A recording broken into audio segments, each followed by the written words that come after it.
Have you ever cracked open a cold beer and thought, wow, this is so good, but I'll bet I could do better? Well, you can. I'm Peter. I'm an amateur homebrewer, and I'm here to tell you today that you can make delicious beer in your own home. So, today I'm going to cover three main points: the ingredients, the equipment you'll need, and the basic procedure. So, let's get started. So, as far as ingredients go, there is something called the Reinheitsgebot, which is the German beer purity law. It is the world's oldest food safety law, and this law says that beer can only have four ingredients: malts, hops, yeast, and water. So with these four things, we can make delicious beer. And by changing up the amount of ingredients, we can make different types and styles of beer. So as far as beer types and styles go, everyone has their favorites.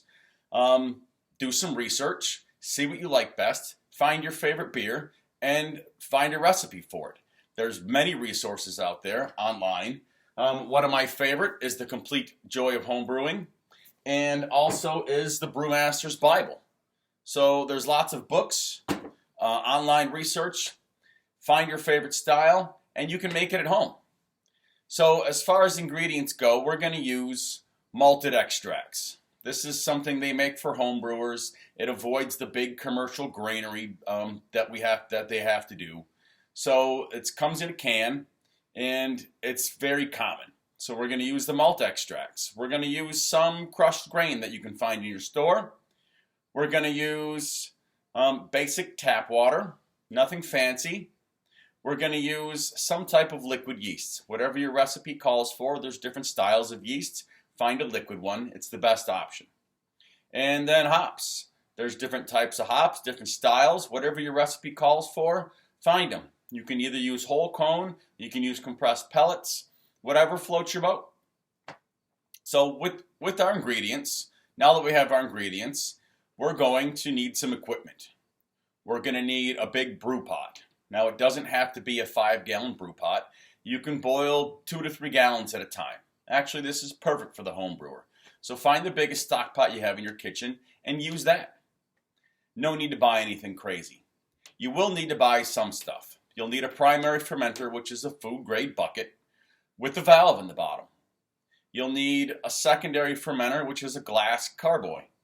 You'll need some kind of bubbler for the airlock for both of them. And maybe some grain bags and some big spoons. That's really about it. So once you have your equipment and your ingredients, you're ready to brew beer. So here's the step-by-step procedure. First, we're going to take our crushed grains that we bought at the store, and we're going to put those in some kind of grain bag, something to kind of hold it so it doesn't make a big mess. We're going to put about 2 to 3 gallons of water on our big pot on our kitchen stove, and we're going to bring that to a boil. Once it starts to boil, shut it off. Put your grains in, cover it up, and let them steep for about 20 minutes, kind of like making tea. What's going to happen is all those malts, all the sugars that's in those malts is going to come out into the water. At this point, once the water has all the sugary malts dissolved in it, it's now changed state. Now it's called wort. After our 20-minute steep time, we're going to take the grain bag out, pitch it. You're done with it.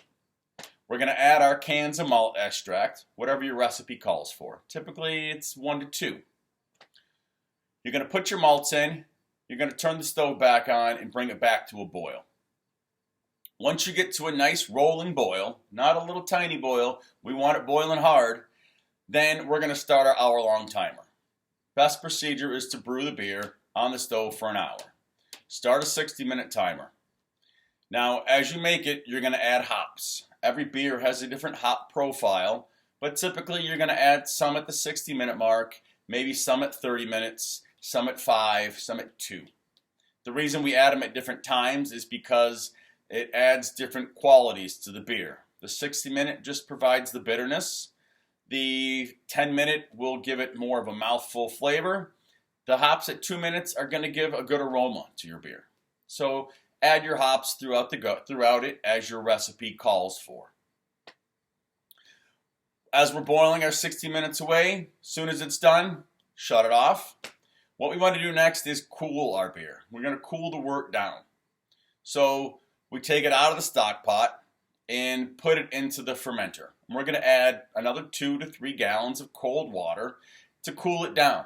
This should give us somewhere around 5 gallons for our primary fermenter. Once we got our 5 gallons of wort in the fermenter and it's cooled below 80 Fahrenheit, then we can add our yeast. So what we're going to do next is we're going to put our liquid yeast in. We're going to stir it like crazy. It's going to foam. It's going to smell like baking bread with the yeast.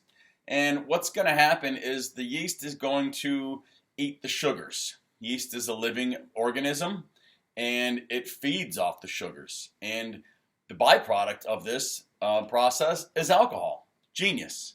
So we're going to put the yeast in and let it do its job. We're going to take our primary fermenter in the bucket, the food safe bucket. We're going to put it in a cool, dark place for probably 7 to 10 days. We're going to put an airlock on, and that's going to keep the outside air, dust, and dirt from getting into our wort. We're going to watch our bubbler.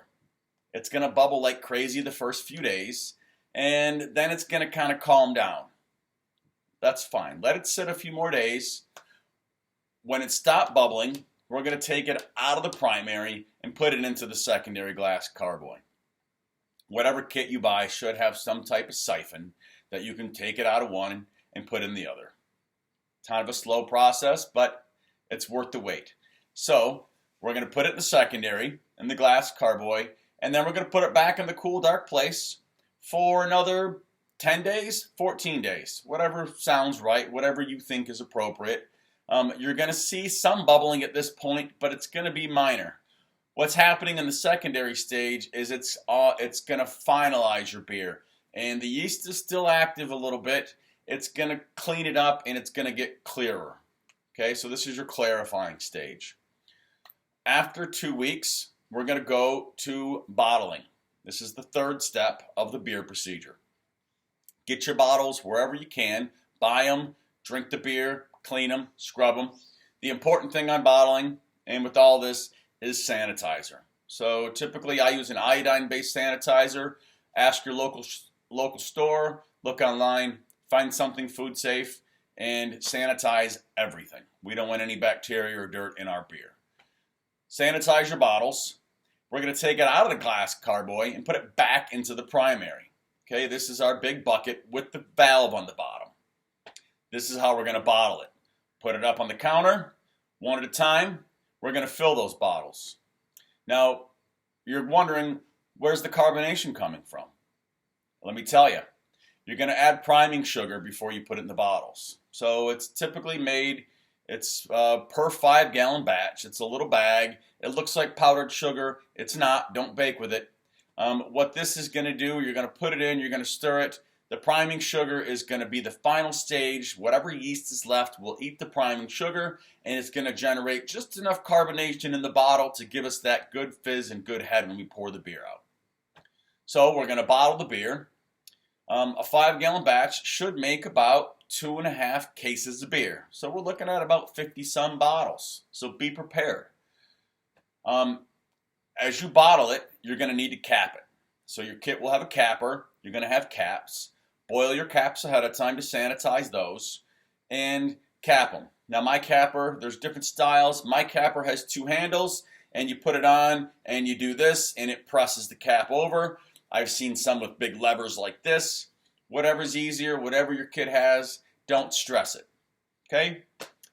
Cap your beers. Put them in a cold, dark spot. We're going to let them sit another 10 days to 14 days. Okay? Now you're saying, wow, this takes a long time. It takes about 6 weeks for a batch. So you figure 10 to 14 in the primary, 10 to 14 in the secondary, another 2 weeks in the bottle, 6 weeks about for a batch. Now this depends on what you're making. If you're making a big beer, you might have to let it sit longer. That's fine. It's worth the wait. While you're waiting, sit back and have a beer. Enjoy it. So after 2 weeks of being in the bottle, put them in the fridge, stand them upright, let them get cold, try one. If it isn't the most delicious beer in the world, wait another week and then try it again. So, in closing, I hope that you can follow this procedure, and I hope that you love drinking beer as much as I do. So, enjoy homebrewing on your own.